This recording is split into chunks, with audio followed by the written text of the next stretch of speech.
The desert has always kept secrets. Buried in the sand and silence of the American Southwest lie the bones of weapons programs that never quite made it to war. Abandoned test sites, rusting launch pads, concrete bunkers slowly being swallowed by the earth. But nothing buried out there is quite as terrifying as what was tested at a remote corner of the Nevada test site in the spring of 1964. On the 20th of May that year, engineers standing behind thick concrete walls watched through television monitors as an ungainly metal cylinder roared to life on a railroad car at a place called Jackass Flats. For roughly 5 minutes, a nuclear reactor with no shielding whatsoever heated incoming air to over 2,000 degrees Fahrenheit and blasted it out of a nozzle at a force exceeding 35,000 pounds of thrust. The ground shook. The air itself screamed. And when it was over, the men who built it opened bottles of mineral water labeled Pluto and toasted the most terrifying weapon the United States had ever conceived. A weapon so dangerous that America decided the world was better off if it never flew. This is the story of Project Pluto and the Supersonic Low Altitude Missile, the nuclear-powered cruise missile that worked perfectly and was deliberately killed, not because it failed, but because it succeeded at something the world could not afford to let loose. To understand why the United States built a nuclear-powered cruise missile, you have to understand the fear that gripped Washington in the middle of the 1950s. The Soviet Union was rapidly improving its air defenses. Networks of radar stations, surface-to-air missiles, and interceptor aircraft were spreading across the Soviet interior like a web designed to catch one thing: the American B-52 bomber. The entire American nuclear deterrent in those years rested on the ability of Strategic Air Command to fly bombers over the Soviet Union and deliver thermonuclear weapons to their targets. If Soviet defenses could stop those bombers, the deterrent failed. And if the deterrent failed, the Cold War calculus of mutual destruction collapsed into something far more dangerous: a world where one side might believe it could survive a nuclear exchange.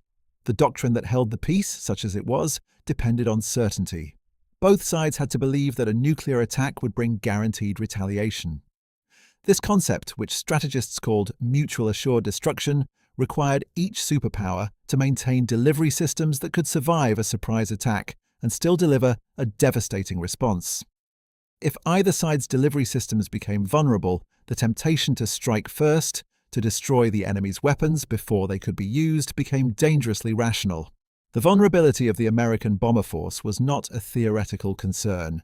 It was a live, operational crisis that kept generals awake at night and drove defense budgets through the ceiling.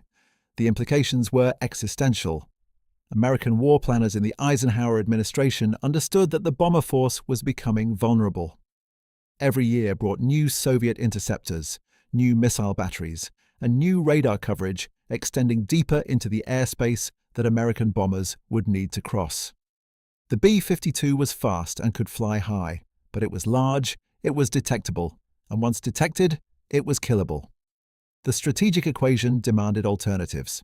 The emerging doctrine of the nuclear triad, distributing the deterrent across bombers, land-based missiles, and submarine-launched missiles, had not yet been realized.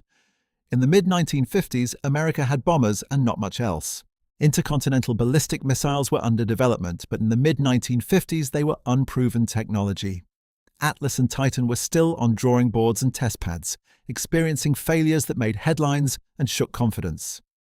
The submarine-launched Polaris missile existed only as a concept in the minds of Navy engineers who had not yet solved the fundamental problem of launching a rocket from beneath the ocean's surface. American war planners wanted insurance. They wanted a delivery system that could not be intercepted, could not be shot down, and could reach any target on Earth regardless of how many air defense systems stood in its path.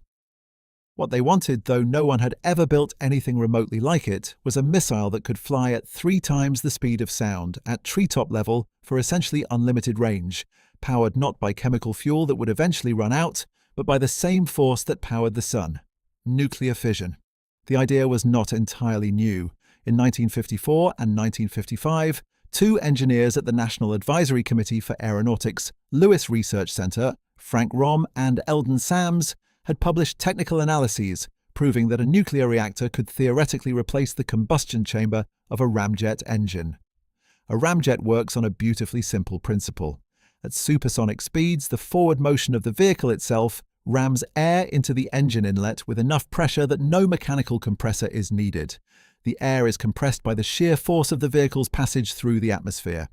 In a conventional ramjet, fuel is injected into that compressed air and ignited. The hot exhaust gases blast out the back, producing thrust. The faster the vehicle flies, the more air is rammed in, the more thrust is produced. It is elegant, powerful, and limited by only one thing: fuel. Eventually, the fuel runs out. Ram and Sams proposed something different. Instead of burning fuel, the incoming air would pass directly through a nuclear reactor core. The reactor would heat the air to extraordinary temperatures, and the superheated air would exit the nozzle at tremendous velocity. No fuel was consumed. No oxidizer was needed. Because nuclear fission releases roughly 1,000,000 times the energy per unit mass of chemical combustion, and because no onboard fuel supply was required, the range of such a missile would be limited only by the structural endurance of its airframe. It could fly for days, weeks potentially, a weapon that never needed to refuel, a weapon that never ran out of power. In October 1956, the United States Air Force issued System Requirement 149, calling for a nuclear-powered winged missile. The Atomic Energy Commission had already been studying nuclear thermal propulsion, splitting the work between two rival laboratories: the Los Alamos Scientific Laboratory, the birthplace of the atomic bomb, and the Lawrence Radiation Laboratory at Livermore, California, the younger and more aggressive of the two institutions. When improvements in nuclear warhead design reduced the need for a nuclear rocket upper stage, that rocket work consolidated at Los Alamos under what became Project Rover. Livermore, left without a flagship nuclear propulsion program, needed a new mission. The nuclear ramjet assignment was, as one historian later noted, welcome news. On the 1st of January 1957, the Air Force and the Atomic Energy Commission formally selected the Lawrence Radiation Laboratory to study the feasibility of a nuclear ramjet engine for a supersonic low altitude missile. The program was codenamed Project Pluto, after the Roman god of the underworld. The reactor itself was designated Tory, and the man chosen to lead the entire effort was a physicist named Theodore Charles Merkel, known to everyone as Ted. Merkel was a Berkeley-trained physicist with a reputation for impatience, brilliance, and an absolute refusal to accept bureaucratic excuses. Colleagues described him as a strong wind blowing through the place. He had no interest in untying knots, he cut them. He banned prepared briefing slides from his meetings. "You use chalk," he told his engineers, "and you talk off the top of your head because you know it." He was not a man who suffered fools, and he was not a man who waited for committees to make decisions. Merkel would drive Project Pluto forward with a ferocity that matched the weapon he was building. His working motto for the reactor design was characteristically blunt: the hotter, the better. While Livermore tackled the reactor, the question of who would build the missile itself triggered a competition among America's leading aerospace contractors. In August 1958, the Air Force selected 3 companies for funded study contracts: Chance Vought Aircraft, North American Aviation, and Convair. Each submitted designs for an airframe capable of sustained Mach 3 flight at low altitude while carrying a nuclear reactor in its belly. The challenge was unprecedented. No aircraft or missile had ever been designed to withstand the combination of extreme speed, extreme heat, and extreme aerodynamic pressure that low-altitude supersonic flight demanded. In April 1961, Chance Vought won the airframe study contract. After Chance Vought merged into Ling Temco Vought, the full development contract followed in 1963. The concept that emerged was breathtaking in its ambition and horrifying in its implications. Though the design was never finalized before Cancellation, the Supersonic Low Altitude Missile in its most developed configuration would have been roughly 80 to 90 feet long, about 6 feet in diameter, and would have weighed tens of thousands of pounds at launch.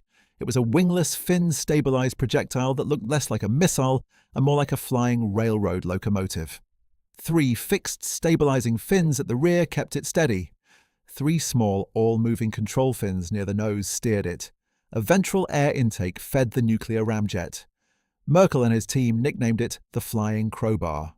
The airframe would be built almost entirely of stainless steel, with critical hot sections made from a nickel-based superalloy called Rene 41, the same material used on the Mercury space capsule. At supersonic speeds, the missile body itself generated enough lift that wings were unnecessary. Its proportions were deliberately brutish. This was not a weapon designed for elegance. It was designed to be as durable as a bucket of rocks, as one engineer put it. The mission profile was unlike anything previously imagined in warfare. A cluster of solid fuel rocket boosters would launch the missile from the ground and accelerate it to ramjet ignition speed. The reactor would go critical only at launch, meaning the weapon was safe to handle on the ground prior to firing. Once the nuclear ramjet lit, the boosters would fall away and the missile would climb to roughly 35,000 feet, cruising at between Mach 3 and Mach 4. With effectively unlimited fuel, it could loiter at a fail-safe point over the open ocean for days, even weeks, awaiting either an attack order or a recall command. This was a crucial advantage over ballistic missiles, which once launched could never be called back. If a crisis de-escalated while the flying crowbar was airborne, the weapon could be turned around. No ICBM offered that option. The flying crowbar could wait, and wait, and wait. Upon receiving the attack order, the missile would descend to roughly 500 feet above the ground and accelerate to over Mach 3. At that altitude and speed, it would fly beneath Soviet radar coverage, invisible to the defensive systems designed to catch high-flying bombers and ballistic missile warheads.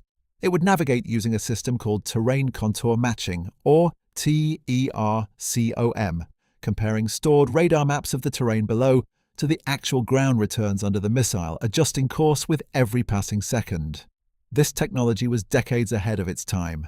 Modern cruise missiles like the Tomahawk use a direct descendant of that same guidance system. The weapon's payload was staggering. Various configurations were studied, but most planning settled on roughly 16 thermonuclear bombs carried internally. Each bomb would be ejected from hatches on top of the fuselage as the missile streaked over successive targets. The bombs were lofted upward and backward so that the missile's continued flight would carry it clear of the blast zone before detonation. A single flying crowbar could devastate an entire chain of cities in a single pass. After dropping its last warhead, the missile would still not be finished. With its reactor still running and its fuel essentially inexhaustible, it could continue flying over enemy territory indefinitely. The unshielded reactor would spew fission products from its open-cycle exhaust, contaminating everything beneath its flight path.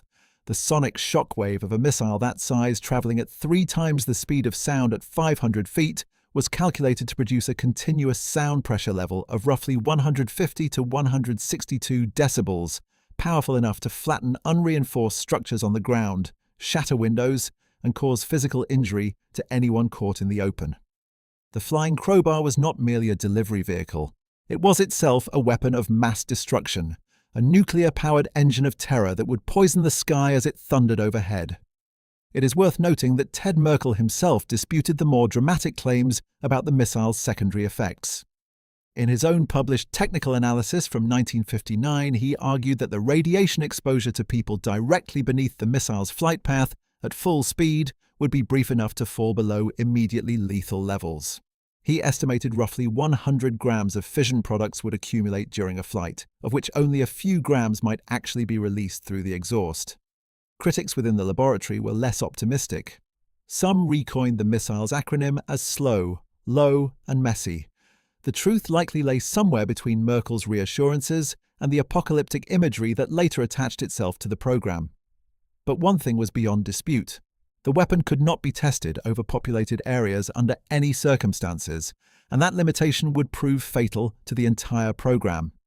Building the nuclear ramjet engine was an engineering challenge that pushed every boundary of 1950s and 1960s technology simultaneously.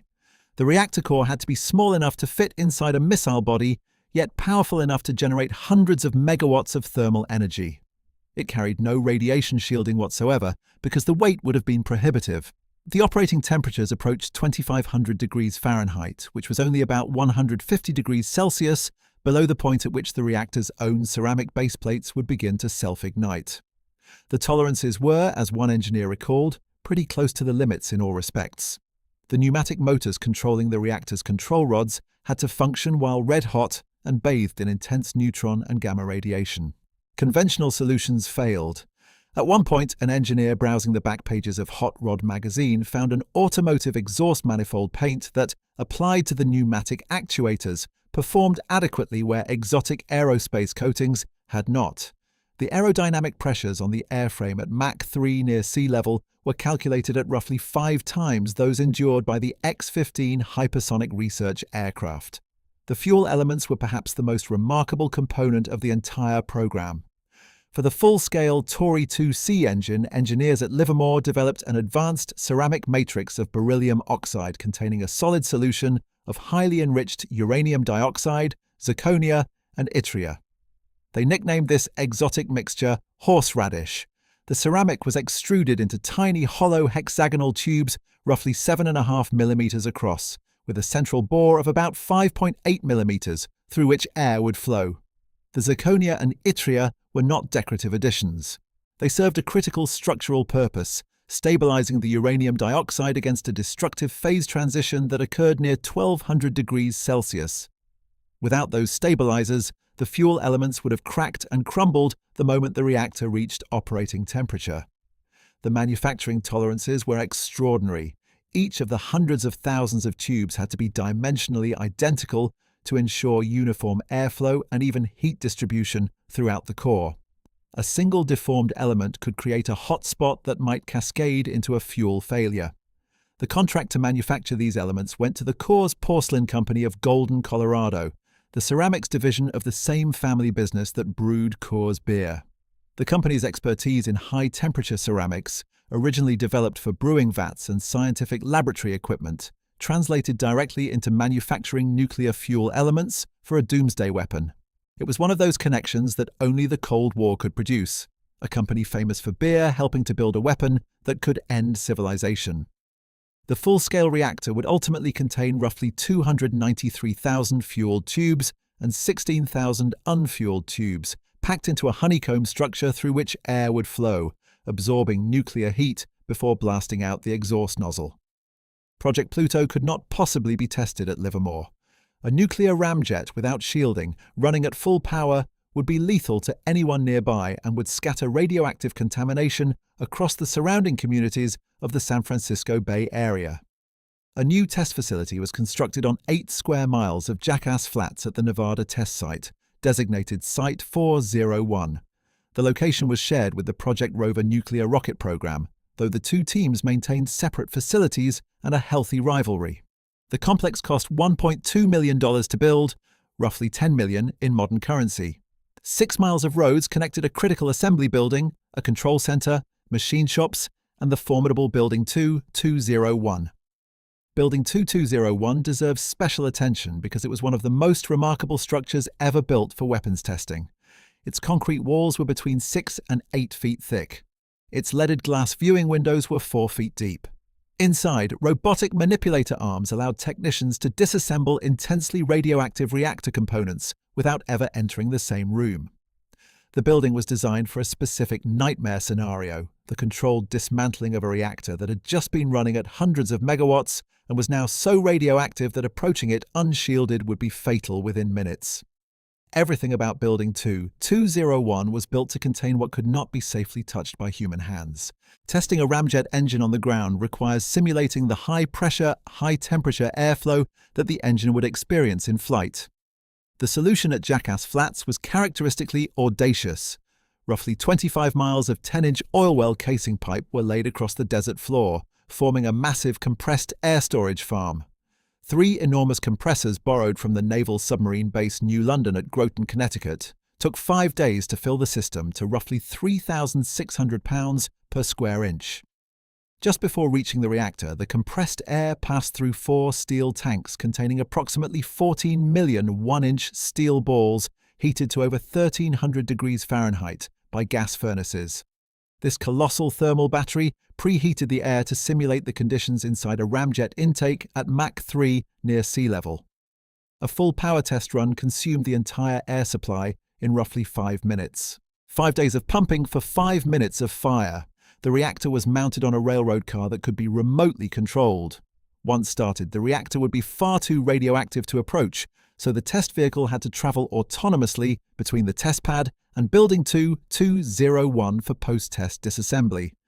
The line was nicknamed the Jackass and Western Railroad, joked to be the world's shortest and slowest railway. 2 locomotives served it. The L1 was a remote-controlled electric unit for normal operations. The L2 was a manually operated diesel-electric with a radiation-shielded cab, reserved for emergencies when someone might actually need to approach the hot reactor. Engineers monitored tests from a small building at a safe distance via closed-circuit television. The building contained a fallout shelter stocked with 2 weeks of food and water, a precaution that no one treated as merely theoretical. Blake Myers, head of Livermore's propulsion engineering division, later described the atmosphere in characteristically understated terms. "We were tickling the dragon's tail all the way," he said. The first reactor, Tory 2A, was a subscale demonstrator about 1/3 the diameter of the planned operational engine. It was designed to prove the fundamental concept, not to fly. The core was assembled at Livermore in a shielded containment building and achieved first criticality on the 7th of October, 1960. After shipment to Nevada, a series of cold criticality tests and zero power runs followed. Early shakedown tests were not without drama. During one airflow qualification run, the exit nozzle's clamp failed and the nozzle was ejected violently down the test pad. Shortly afterward, a fault in the test vehicle's electric coupler caused the entire railroad car to roll uncontrolled into the bunker at the end of the track, requiring extensive rebuild. These were the kinds of problems that tested nerves as much as equipment. After repairs on the 14th of May, 1961, Tory 2A was brought to approximately 50 megawatts, roughly 1/3 of its design power, for about a minute. It was the first time a nuclear ramjet engine had ever operated. The reactor and all its systems performed correctly. Following several months of facility upgrades to deliver test air at higher temperatures and pressures, the team pushed Tory 2A through a series of runs approaching and exceeding its full design operating value of 160 megawatts. On the 28th of September, 1961, it reached 144 megawatts. On the 5th of October, 166 megawatts. On the 6th of October, 162 megawatts, with core temperatures exceeding 1400 degrees Celsius. Apart from minor cracking in some fuel elements, performance matched specifications throughout. The concept worked. Cold air went in one end. Superheated air came out the other. No fuel was burned. No chemical reaction took place. The nuclear ramjet was real. The follow-on reactor, Tory 2C, was the culmination of everything the program had learned. It was a fully functional, flight-weight engine designed to be the actual propulsion core of an operational missile.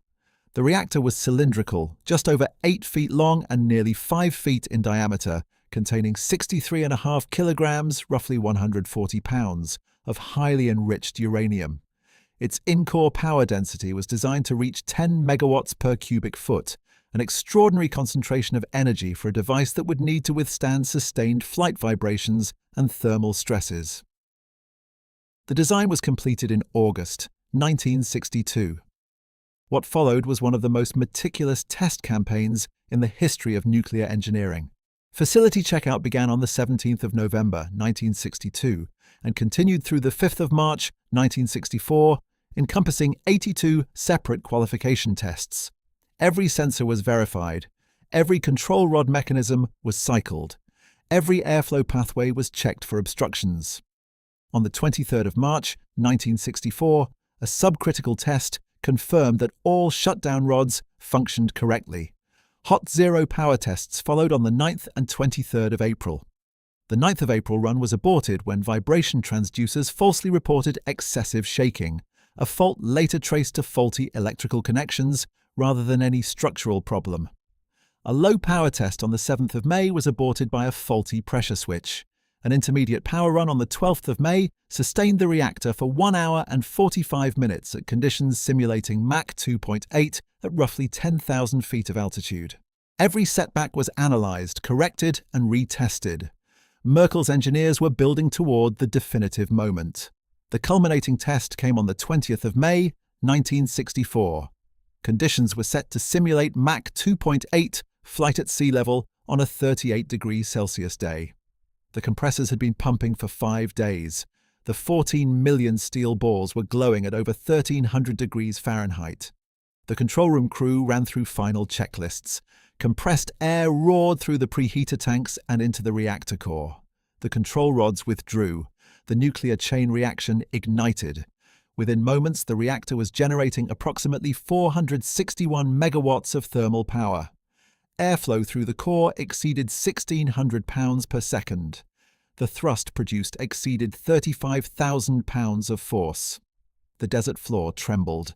For roughly 5 minutes, the full duration permitted by the compressed air supply, the Tory 2C ran at its design power. Then the control rods dropped back in and the reactor was manually shut down, exactly as planned. Post-test inspection revealed no blockages, no corrosion, and no anomalies of any kind. Every control rod was in its correct position. Every fuel element was intact. The Tory 2C had performed flawlessly. The 20th of May 1964 remains the only time in history that a full-scale, flight-weight nuclear ramjet engine has ever run at its design power. The engineers at Livermore had done what many physicists had said was impossible.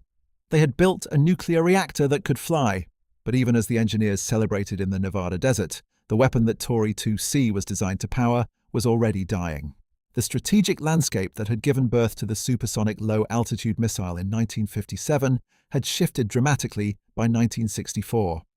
The forces that killed the flying crowbar were not technical failures. They were the opposite. Other technologies had succeeded too well, making the nuclear cruise missile redundant before it ever left the ground. The most important of these was the solid-fueled intercontinental ballistic missile. The Minuteman had achieved initial operational capability in 1962 and was entering mass production by 1964. A single Minuteman could reach Moscow from a hardened underground silo in roughly 30 minutes. It cost a small fraction of the flying crowbar's projected $50 million unit cost. And improvements in thermonuclear warhead design had reduced warhead weight by an order of magnitude. The impending arrival of multiple independently targetable re-entry vehicles meant that a single Minuteman could eventually carry several warheads to separate targets. The missile gap fears that had helped justify Project Pluto had evaporated. America did not lack for ways to deliver nuclear weapons to the Soviet Union. It had more ways than it could possibly need. The submarine-launched ballistic missile added another layer of redundancy. The Navy had originally shown interest in launching the flying crowbar from ships or submarines, but the Polaris missile had entered fleet service beginning in 1960 and was proving far more practical. Nuclear-powered submarines carrying Polaris missiles could hide beneath the ocean indefinitely, immune to any Soviet first strike. The Navy quietly walked away from Project Pluto. Then there was the testing problem, which had haunted the program from its earliest days. A nuclear-powered cruise missile with an unshielded reactor could not be flown over the continental United States under any circumstances. The fallback plan was to fly the missile in figure-eights over the Pacific Ocean near Wake Island and ditch the hot reactor into 20,000 feet of water at the end of each run.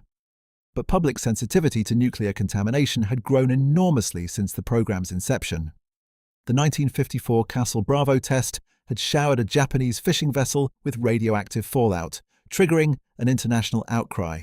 The growing anti-nuclear movement and the signing of the Partial Test Ban Treaty in 1963 made the deliberate dumping of radioactive missiles into the Pacific Ocean politically unthinkable. As engineer James Hadley had asked years earlier, how are you going to convince people that it is not going to get away and run at low level through Las Vegas or even Los Angeles? No one ever answered that question satisfactorily. Among the more creative proposals for safe testing was one to tether the missile to a tower in Nevada and let it fly in circles. As Hadley dryly observed, that would have been some tether. Strategic stability concerns provided yet another argument against deployment.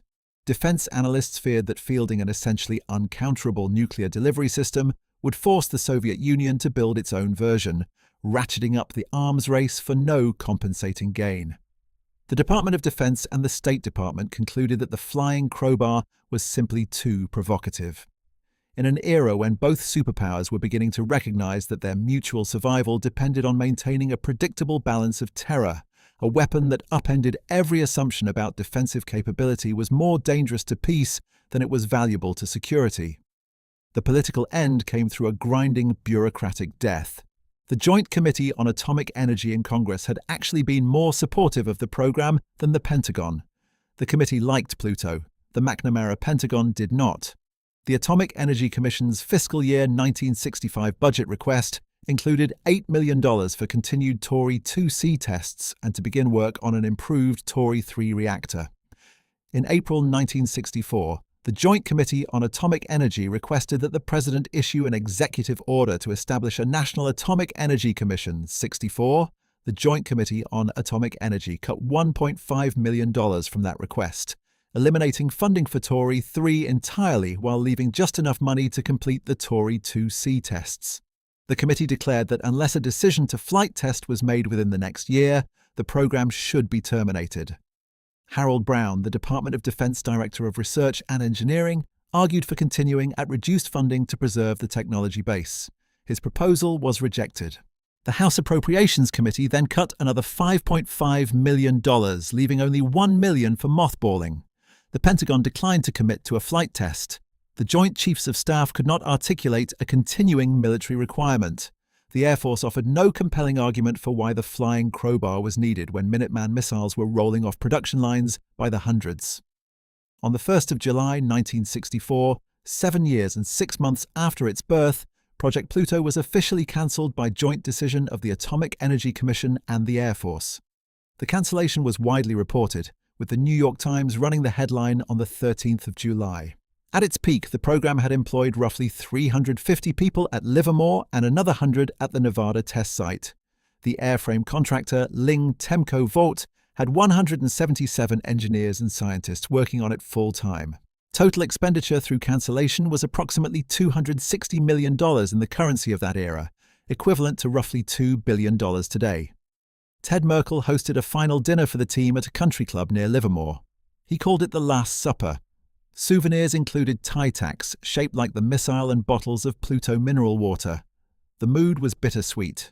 The engineers had achieved everything that had been asked of them. The reactor worked. The technology was proven. The weapon was killed not because it failed, but because the world had changed around it while they were building it. William Moran, who had overseen fuel element production, called it the best 6 years of his life. Merkel himself was diagnosed with liver cancer around the time of the cancellation.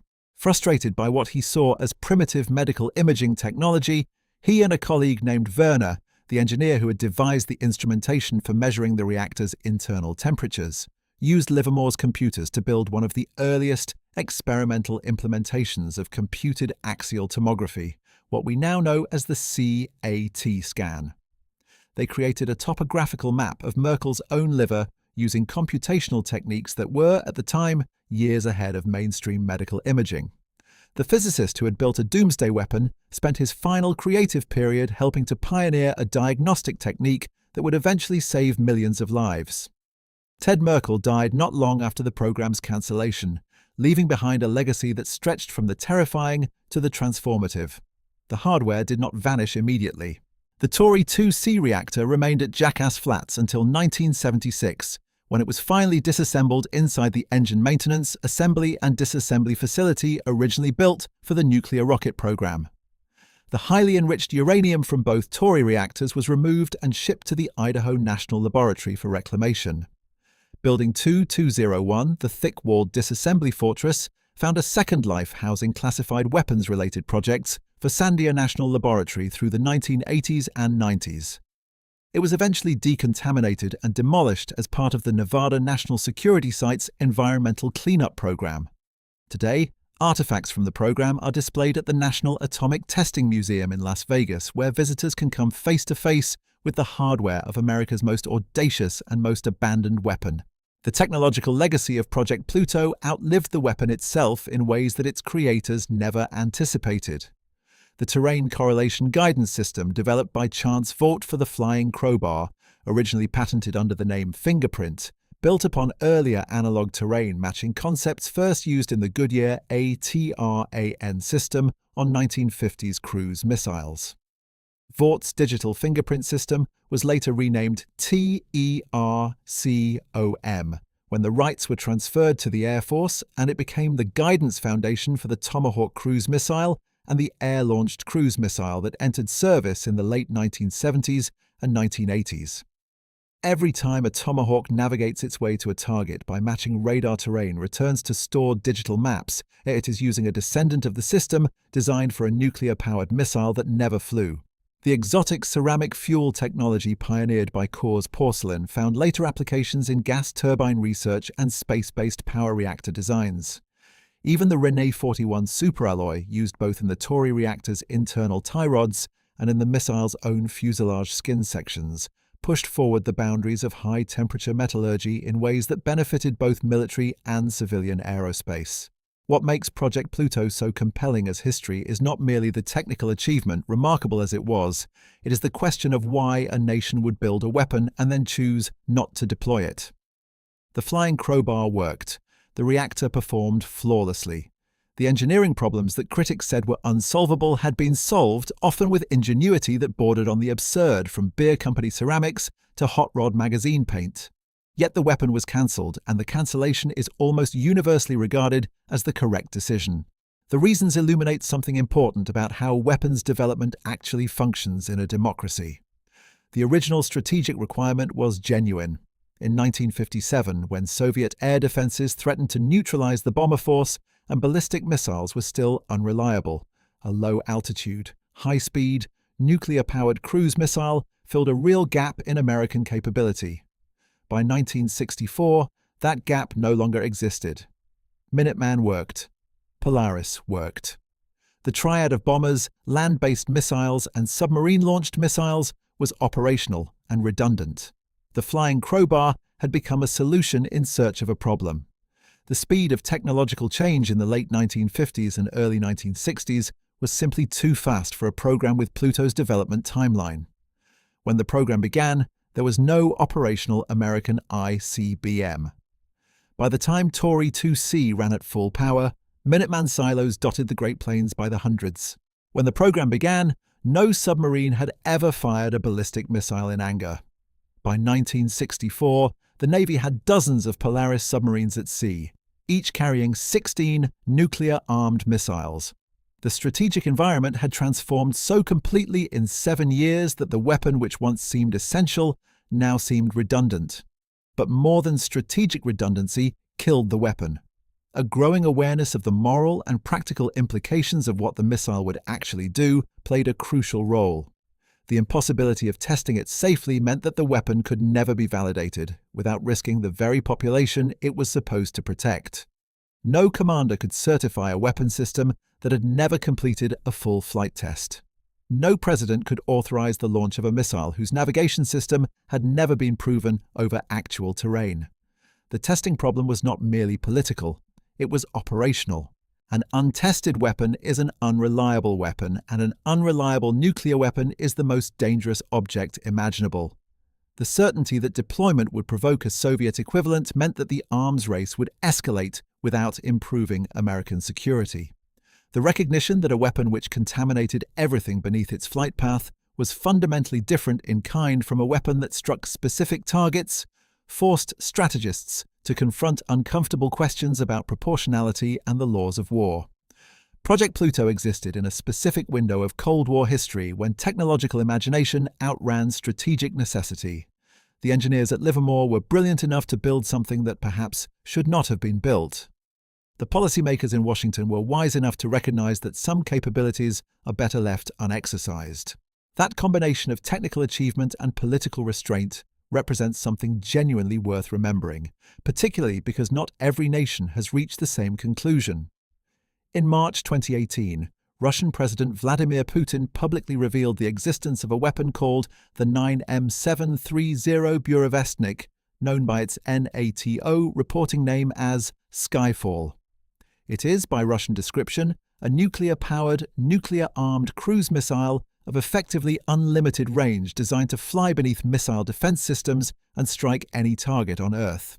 The concept is almost identical to the weapon that America abandoned more than half a century earlier.